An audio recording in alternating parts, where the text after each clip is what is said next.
오늘 말씀은 빌립보서 3장 7절부터 11절까지 말씀입니다. 빌립보서 3장 7절로 11절까지 말씀 같이 보겠습니다. 그러나 무엇이든지 내게 유익하던 것을 내가 그리스도를 위하여 다 해로 여길 뿐더러 또한 모든 것을 해로 여김은 내 주 그리스도 예수를 아는 지식이 가장 고상하기 때문이라.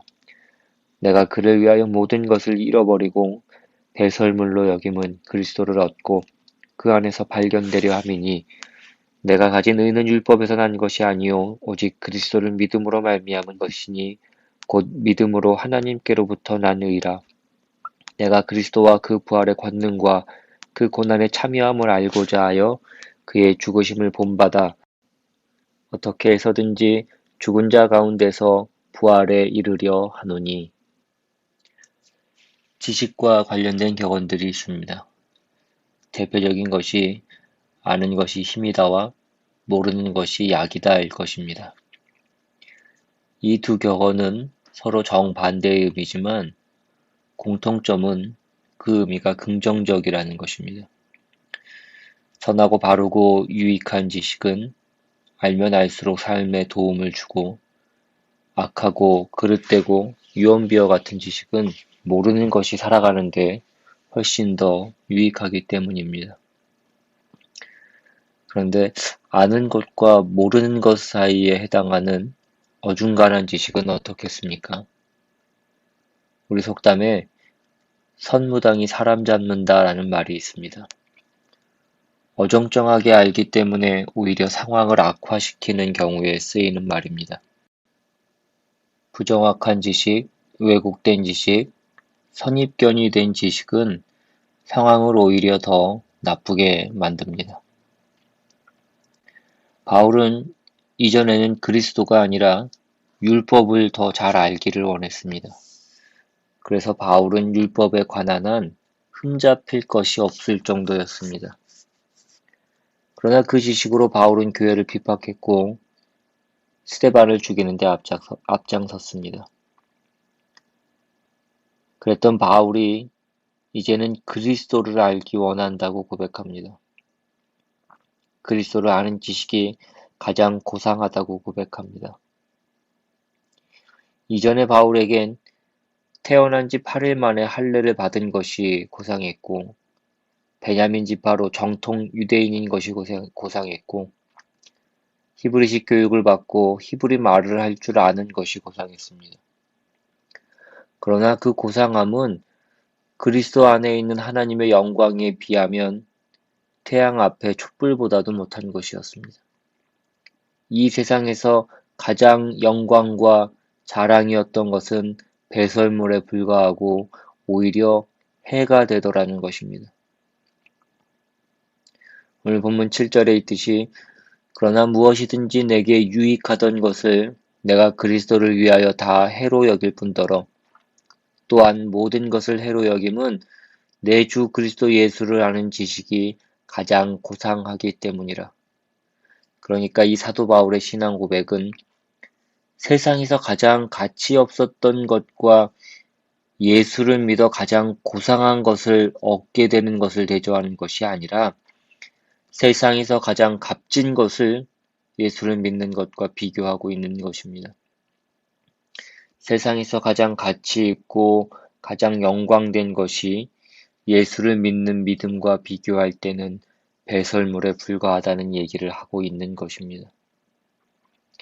우리는 이미 앞에서 살펴본 바와 같이 세상이 만들어내는 것, 그러니까 인간이 만들어내는 최상품과 하나님이 예수 안에서 주는 최상품의 그 차이는 창조주와 피조물 사이의 간격만큼 차이가 나는 것을 살펴봤습니다. 더더욱 나쁜 것은 인간이 자기가 만들어낼 수 있는 그 최상품에 도취해 있는 이상 하나님이 예수 안에서 주시려고 하는 것에 대하여 눈과 귀를 막게 되어 있더라는 사실입니다. 그것이 바울로 하여금 자신이 자랑하던 모든 것을 해로 여긴다고 말하고 있는 그 이유입니다. 그래서 그 앞에 나열됐던 8일 만에 할례를 받고 이스라엘 족속이요, 베냐민 지파요, 히브리인 중에 히브리인이요, 율법으로는 바리새인이요, 열심으로는 교회를 박해하고 율법의 의로는 흠이 없는 그 자랑들을 내어 던지고 이제 무엇을 얻기로 했냐면 8절 맨 마지막에 나오는 것 같이 그리스도를 얻고 그리고 9절에 나오는 그 안에서 발견되려 하며 그리고 10절에 있는 바와 같이 그리스도와 그 부활의 권능과 그 고난에 참여함을 알고자 하는 것입니다. 먼저 예수를 얻는다라는 것의 그 의미는 그 앞에 7절에 있는 내게 유익하던 것이라고 할 때 그 유익하다라는 그 단어와 같은 어근을 가진 단어입니다. 그러니까 예수를 얻는다는 것은 예수를 유익으로 삼는다는 것입니다. 내가 할 수 있는 것을 유익으로 삼는 그 자리에서부터 예수를 유익으로 삼는 것입니다. 여러분, 예수를 믿는다라는 것은 사실은 우리의 선택이 아닙니다. 우리가 예수를 믿은 것을 잘 생각해 보면 우리가 충분한 믿음과 충분한 이해를 가져서 예수를 믿은 것이 아닙니다. 마치 사도 바울이 다메섹 도상에서 예수를 만나서 붙잡혀 온 것 같이 그렇게 우리의 영혼이 붙잡혀 오게 된 것을 알게 됩니다.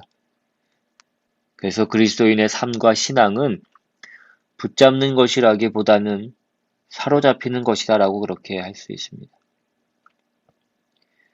여러분, 바울은 스스로 유대교를 포기하고 기독교를 받아들이지 않았습니다.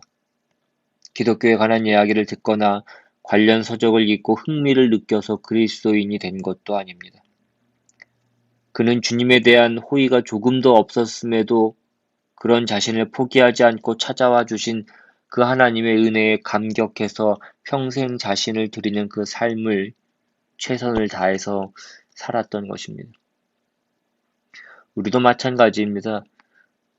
우리 중에 어떤 분은 바울과 동일하지는 않다고 할지라도 어떤 극적인 경험을 통해서 그 잡힌 바 된 그런 분들이 있을 것입니다. 건강상의 어려움이나 경제적 어려움 가운데 전혀 기대하지 않았던 어떤 환경이 열리면서 하나님을 경험했을 수도 있고 미래에 대한 희망도 없고 모든 것이 암울해 보일 때 그 주님께서 희망과 빛으로 다가오시는 것을 경험하신 분도 있을 것입니다. 또는 죄와 방탕으로 일관된 삶을 살아서 나도 나를 용서할 수 없는 그 지경에 이르렀을 때 용서와 회복으로 찾아오신 그 주님을 만났을 수도 있습니다. 모두 자신의 능력으로는 도저히 해결할 수 없는 상황 앞에서 주님을 만나 주님께 항복을 선언하게 되는 경우입니다.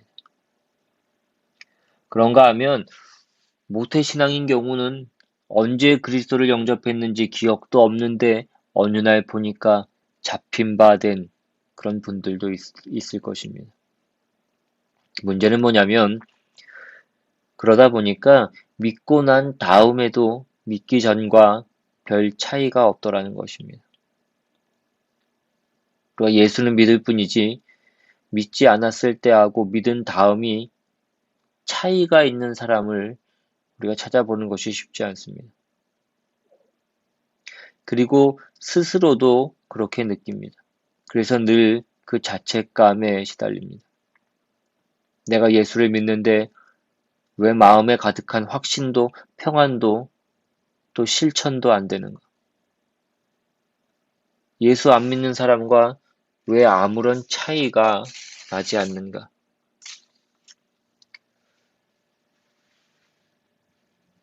좀 전에 말씀드린 대로 우리는 다 붙잡혀 오는 것입니다. 붙잡혀 와서 이제 새삼스럽게 묻게 되는 것입니다. 왜 예수를 믿게 하셨습니까? 왜 세상에서 추구하고 욕심내고 살던 방식을 다 버리게 하시고, 물론 아직 다 못 버렸지만, 그거를 놓아야 된다라는 어떤 압력을 가하시고, 그런 영혼의 깨우침을 주시고, 예수를 따라야 된다고 왜 이렇게 나를 붙들고 놓아두지 않으십니까? 사실은 우리 현실 속에선 이렇게 체험이 됩니다. 그러나 살면서 거듭거듭 확인하게 되는 것은 우리가 세상에서 손을 다 못 끊고 예수를 믿는 데 올인하고 있지 않지만 살면 살수록 예수를 믿는 것이 너무나 다행인 것입니다. 그 예수의 유익이 뭔지 다 모르겠지만 세상은 결국 실망스럽고 속이고 헛된 것이라는 것을 알게 됩니다. 그리고 세상은 늘 문제를 빗나갑니다. 핵심된 답을 주지 못하고 우리를 속일 뿐이라는 것을 알게 됩니다. 그때마다 다시 돌아와 예수를 믿게 된 것이 얼마나 다행인가 그렇게 생각하고 그렇게 돌아옵니다. 물론 이것은 우리가 계속해서 더 나아가야 될 문제입니다. 두 번째로 그 안에서 발견되려 한다라는 것은 어떤 뜻이냐면 예수를 믿는다라는 것이 나의 신념이나 나의 결단이나 나의 의지의 문제가 아니라 이런 뜻입니다. 예수를 믿는 것이 내가 무엇을 붙드는 행위가 아니라 예수 안에 삼켜지는 것이라고 합니다. 나라는 존재가 주인이고 그래서 예수를 믿는 것도 그 주인이 하는 어떤 행위가 아니라 보다 크게 예수라는 존재 속에 삼켜지는 예수라는 존재 안에 들어가는 문제라고 얘기하는 것입니다. 예수 안에 있음으로써 예수의 생명이 나의 생명이 되고 그렇기 때문에 우리는 부활 생명 그리고 그 능력을 가진 자가 되는 것입니다. 그것이 예수 안에 있다는 뜻입니다. 마지막으로 10절에 내가 그리스도와 그 부활의 권능과 그 고난에 참여함을 알고자 하여 그의 죽으심을 본받아 어떻게 해서든지 죽은 자 가운데에서 부활에 이르려 한다 하는 것입니다. 여기서 그리스도와 그 부활의 권능과 그 고난에 참여함이라는 것은 대등하게 나열되어 있는 항목들이 아닙니다. 그러니까 그리스도와 그 부활의 권능과 그 고난에 참여함 이것이 동등한 세계가 아니라 바울이 바라는 것은 그리스도를 아는 것인데 즉 그것은 부활의 능력을 깨닫는 것과 고난에 동참하는 것으로 그리스도를 아는 것을 말하는 것입니다. 그리스도를 아는 것은 그리스도의 부활의 능력을 깨달아 부활에 참여하는 것이다. 그리고 그렇게 할 수 있는 방법은 그리스도의 고난에 동참하여 그분의 죽으심을 본받는 것이다. 이 얘기입니다. 바울의 이러한 논리는 로마서 8장 17절에서 전개했던 것과 정확하게 일치하는 내용입니다. 8장 17절 후반에 우리가 그와 함께 영광을 받기 위하여 고난도 함께 받아야 할 것이니라. 그리스도의 고난에 동참하는 이유는 그분의 영광에 참여하기 위함이라는 것입니다.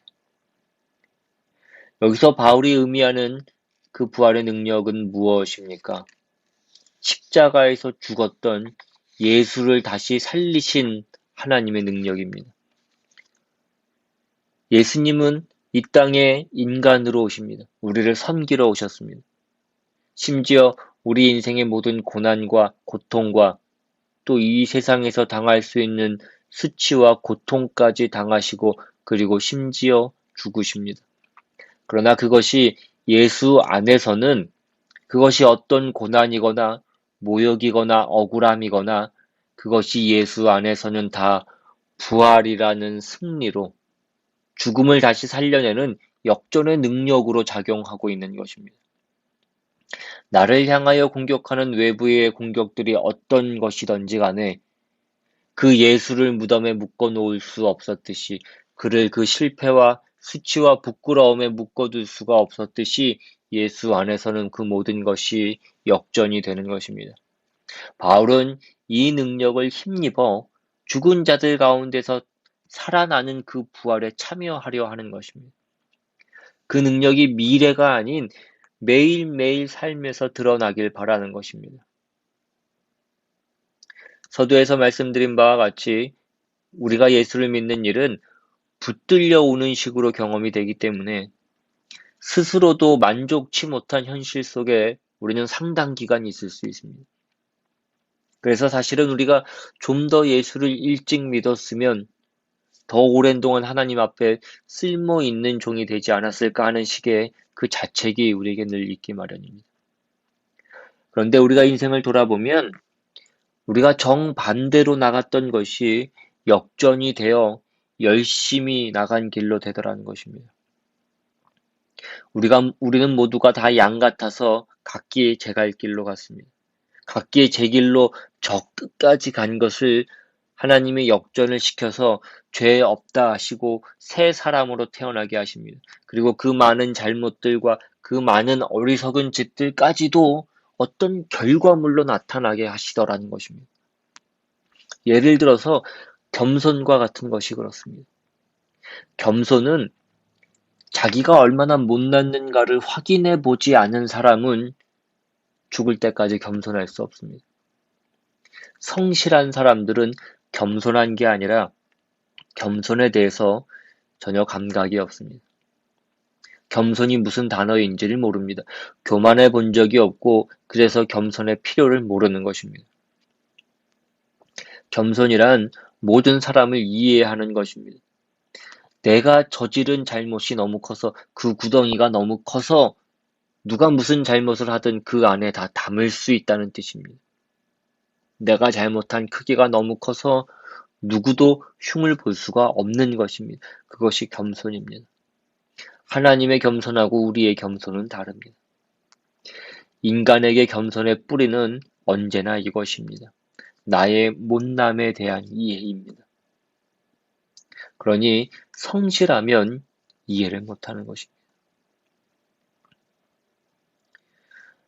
아는 분이 학교 다닐 때 서울대생한테 과외를 했는데 너무 힘들었다라고 얘기하는 것을 들었습니다.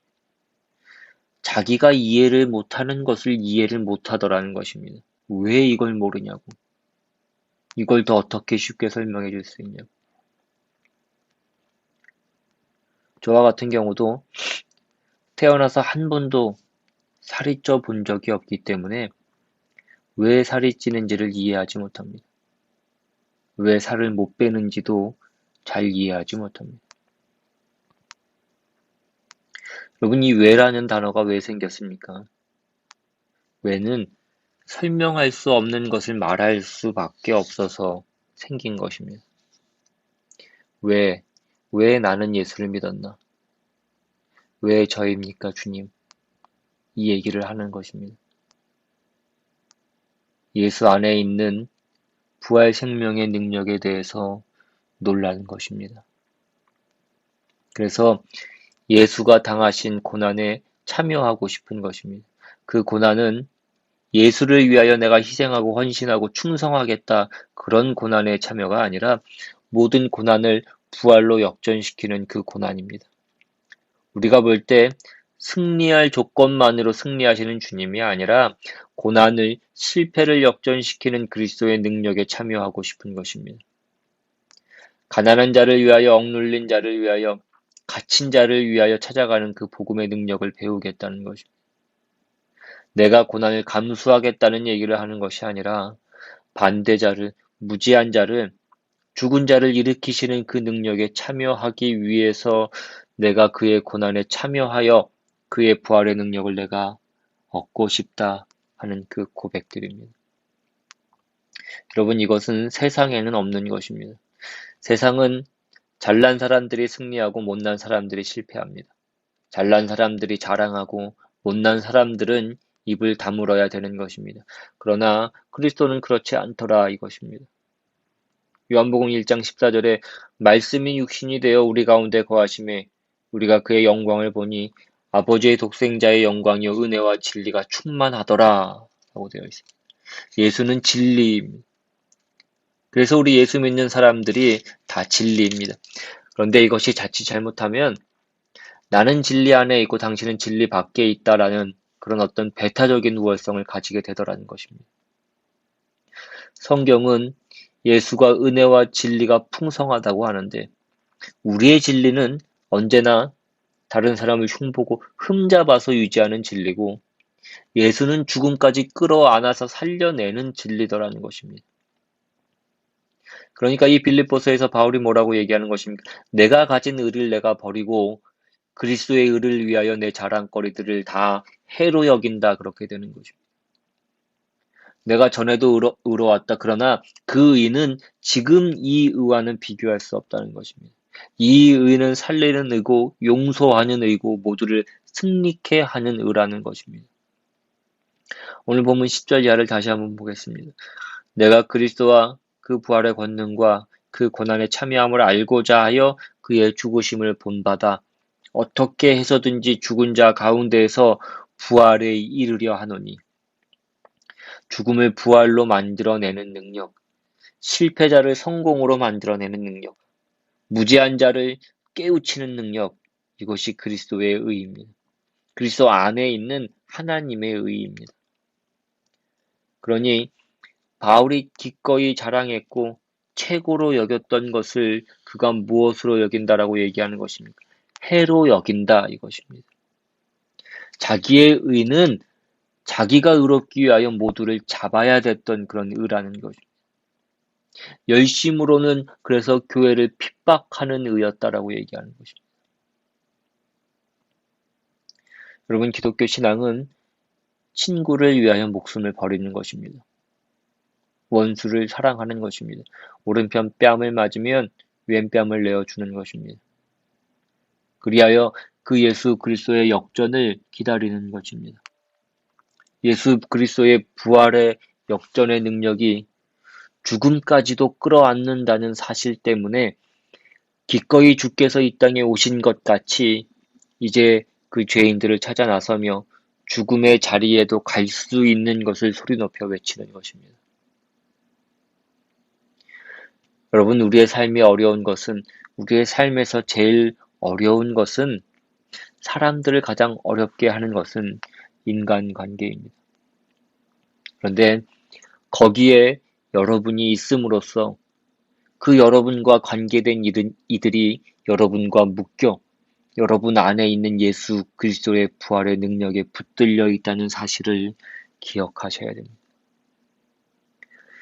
예수님께서 이 땅에 오신 것 같이 우리 모두가 그렇게 주께서 찾아오시는 것 같이 주께서 찾아갈 영혼들 앞에 보냄을 받은 자라는 것을 기억하셔야 됩니다.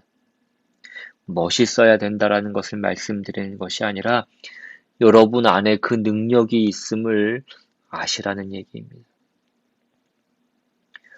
코로나로 인하여서 이 비대면 사회를 맞이하면서 교회가 직면한 가장 큰 고민은 정답이 보이지 않는다는 것입니다. 이 사회가 변화하는 속도가 너무나 빠릅니다. 생각해보면 그 비대면이라는 용어가 생긴 지 불과 몇 개월밖에 되지 않았지만 재택근무라든지 온라인 교육, 온라인 모임, 온라인 쇼핑 같은 기술들이 우리 삶 속에 너무나 깊이 자리 잡았습니다. 우리가 미래의 일들로 생각했던 것들이 이미 현실화되었습니다. 그렇다면 교회는 어떻게 이 변화에 대응해야 되는가라는 것이 우리 모두의 고민이고 숙제입니다. 그러한 질문에 우리에게 주어지는 답은 성도들이 삶의 자리에서 그 선교적 사명을 감당하는 사역의 주체가 되어야 된다는 것입니다.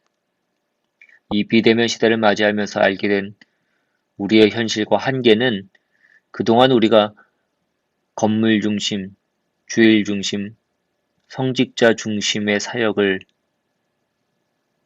가져온 그 내용의 필연적인 결과라는 것입니다. 이제는 일상 중심, 일터 중심, 성도 중심이 되어야 한다고 얘기합니다.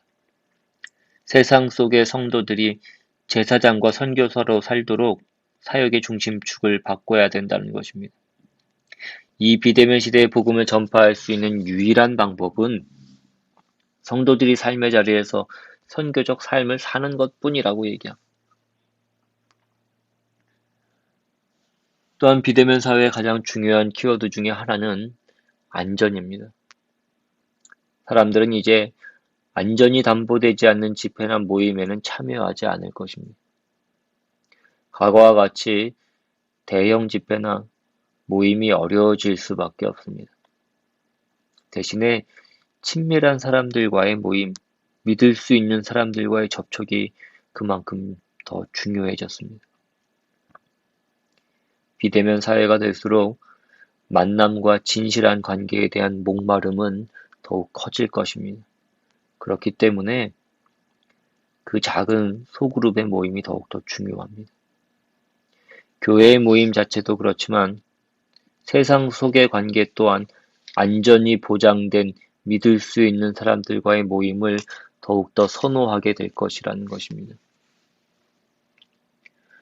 여러분, 하나님의 사랑은 우리로 다른 사람들을 향하게 하고 분리된 사람들을 모으고 나와 남의 벽을 넘어 서로가 서로에게 속하며 함께 만나게 하고 사귀게 하며 교제의 공동체를 이루려 하는 그 의지를 북돋우는 힘입니다. 여러분 자신이 은혜를 필요로 하듯이 내 이웃이 그 은혜를 필요로 하고 거기에 내가 보냄을 받고 있다는 것을 우리는 기억해야 됩니다. 내 안에 주께서 계시다면 내가 손을 내밀어 주의 손이 되어 그를 붙잡는 일에 내 인생이 쓰여지고 있기 때문에 이 사망의 골짜기에 이 현실의 고난 속에 보냄을 받고 있다는 사실을 우리는 기억해야 됩니다. 그것을 모른다면 우리의 승리는 그 부활의 권능과 그 고난에 참여함을 알고자 하여 그의 죽으심을 본바다가 없는, 죽으심은 본받지 않고 늘 승리만 있는 그런 환상 속에 있는 것입니다. 그분이 죽음의 자리로 내쫓기고 있는 것은 주께서 찾아오시듯이 우리를 저 불쌍한 영혼들 앞에 보내는 하나님의 보내심인 것을 우리는 기억해야 됩니다. 그 속에서 우리가 하나님의 사람으로 존재함으로 우리를 그리하신 하나님의 부활의 권능이 우리 주변에 역사하신다는 그 사실을 기억하는 삶을 살아야 할 것입니다. 내가 그리스도와 그 부활의 권능과 그 고난에 참여함을 알고자 하여 그의 죽으심을 본받아 어떻게 해서든지 죽은 자 가운데서 부활에 이르려 하노니 죽은 자 가운데서입니다.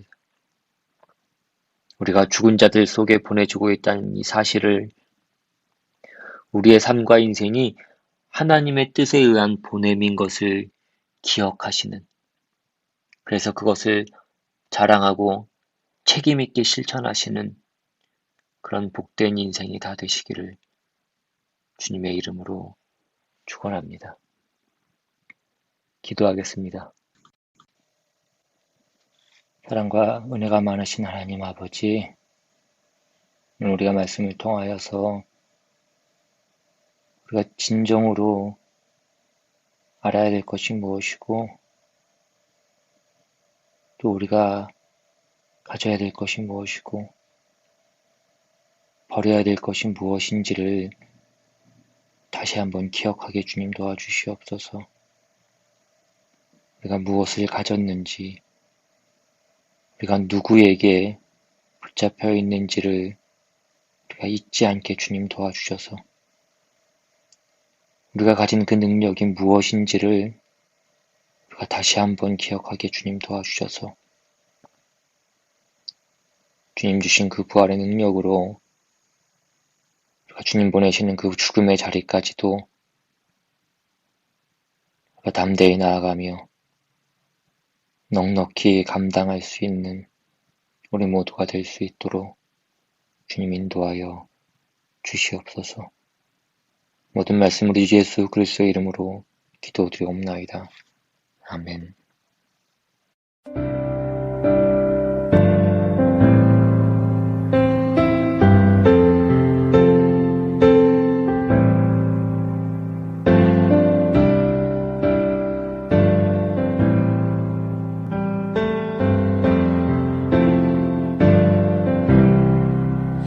약한 나로 강하게 가난한 날 우하게 눈먼 날 볼 수 있게 주 내게 행하셨네.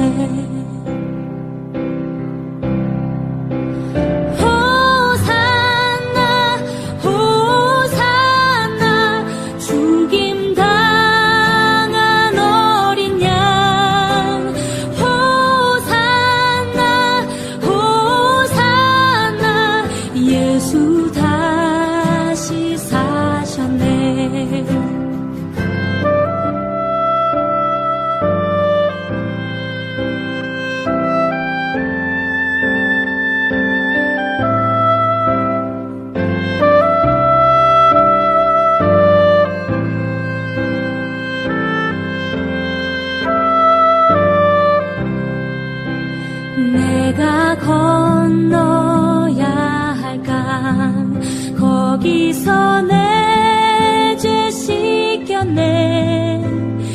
이제 주의 사랑이 나를 향해 흐르네.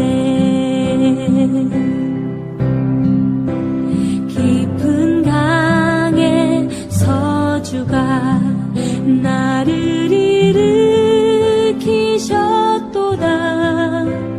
구원의 노래 부르리. 예수 자유 주셨네.